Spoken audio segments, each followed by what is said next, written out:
नमस्कार, मैं हूं संजीत और आप देख रहे हैं मीडिया। इस वक्त मैं मौजूद हूं हाजीपुर जिला कार्यालय में, जनसुराज के जिला कार्यालय में, और हमारे साथ मुकेश भाई हैं। आइए इनसे जानने का प्रयास करते हैं कि वोटर लिस्ट रिवीजन सही है या गलत है, क्या होना चाहिए इनके हिसाब से। कई सारे लोगों का अलग अलग बयान है, इनका बयान क्या है जानने का प्रयास करते हैं। ये मीडिया में सबसे पहले आपका स्वागत है। चलिए, मेरे तरफ से भी आपको स्वागत है। मेरा नाम मुकेश कुमार हुआ, प्रखंड राजापाकर और बेरई पंचायत के पूर्व मुखिया भी रह चुके हैं। अभी वर्तमान में जन सुराज के प्रदेश कमेटी में सदस्य भी है। रह गई कि वोटर लिस्ट की बात है। वोटर लिस्ट में देखिए, यहाँ पर जो अस्थाई लोग हैं तो वो तो अपना डॉक्यूमेंट अपना दे देंगे। जो बिहार के जो अति पिछड़ा पिछड़ा चाहे समान जाति के लोग भी हैं, माने 60% बाहर बाहर लोग रहते हैं, तो 60% बाहर बाहर रहते हैं, तो बाहर से आने में उनको काफ़ी कठिनाई होता है। तो हो सकता है कि वहाँ पर तो 5 महीना 6 महीना के लिए काम करने के लिए जाते हैं, यहाँ पर डॉक्यूमेंट नहीं देगा तो वहाँ उन लोग का नाम कट भी सकता है। तो जो बाहर रहते हैं तो सरकार को इस पर सोचना चाहिए कि जो बाहर रह रहे हैं उसको भी मतदाता सूची में कहीं नाम रहे। और ये तो माने कि भारत में कहीं भी लोग रहे तो एक जगह कहीं ना कहीं मतदाता सूची में नाम रहना चाहिए, नहीं तो यहाँ की नागरिकता क्या रहेगा। तो सरकार पर इस पर माने विशेष रूप से या चुनाव आयोग चाहे इन लोग पर ध्यान दे के इसको माने किसी का नाम नहीं कटे, उस पर बाहर रहने वाले लोग पर विशेष ध्यान दिया जाए। एक सवाल और है मुकेश जी कि सरकार, आज डिजिटल एज का समय है, डिजिटल ज़माना आ गया, हर चीज़ आप डिजिटली कर रहे हैं, तो वोटर आईडी का वेरिफिकेशन हो या जो भी हो, ये सब आप डिजिटलीकरण क्यों नहीं करते हैं इसमें।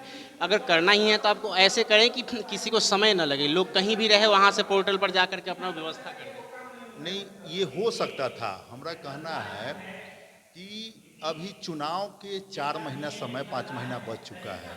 जब ये काम करना था तो और पहले स्टार्ट कर दिया जाता। जो ठीक है, यहाँ पे जो अस्थाई लोग हैं तो उनका तो हो जाएगा, बाकी बाहर जो रह रहे हैं उसके लिए तो कोई बड़ा व्यवस्था तो है नहीं, उसके लिए करना होगा। और नहीं तो बहुत लोग के नाम कट जाएगा। जो बाहर रह रहे हैं उस पर व्यवस्था किया जाएगा, बाहर रहने वाले लोगों के लिए। दूसरी तरफ ये भी है, कल बिहार बंद था, और कल का बिहार बंद जो है, क्या गरीबों के हक में फ़ायदेमंद होगा।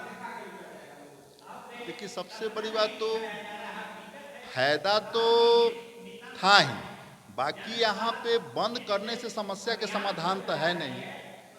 बाकी इस पे सबसे बड़ी बात है कि आपको सुप्रीम कोर्ट जो डिसीजन दिए हैं उस पर भी थोड़ा संशोधन होने की ज़रूरत था, और बंद हुआ है ये बंद नहीं होना चाहिए था।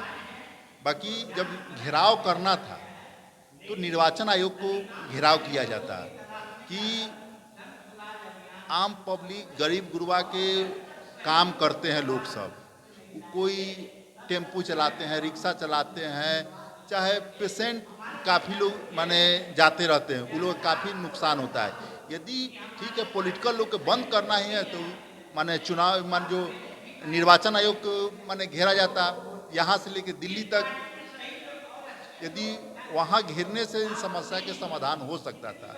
अरे जो हम बार बार कह रहे हैं कि यहाँ जो अस्थाई लोग हैं तो वो अपना डॉक्यूमेंट कहीं ना कहीं से जुटा के दे ही देगा। जो बाहर रह रहे हैं तो वो तो नहीं नहीं नहीं कर पाएंगे। और जब जब ये भारतीय जनता पार्टी के जब जब चुनाव आता है तो चुनाव के समय में ही इस सबको लागू करते हैं। और जहाँ तहाँ चुनाव हुआ है, गरीब गुरबा का नाम कटा है और माने सत्ता में आने का काम किए हैं। ये टोटल ये चुनाव का साजिश है। इसी तरह गरीब गुरबा का नाम कटे।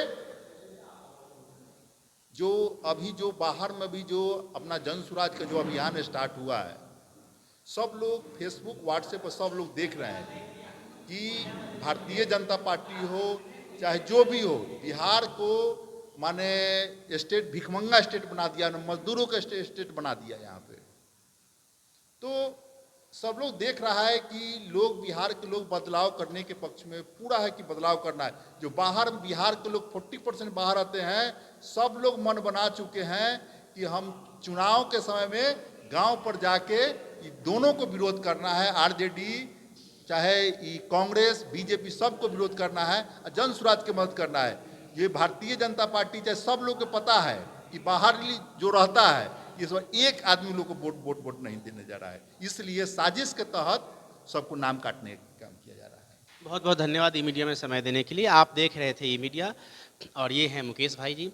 आपको हम बताते चले कि हमारे पोर्टल को आप सर्च कर सकते हैं www.emedia.in और यूट्यूब पर सर्च कर सकते हैं ई मीडिया से। ई मीडिया में बने रहने के लिए बहुत बहुत धन्यवाद।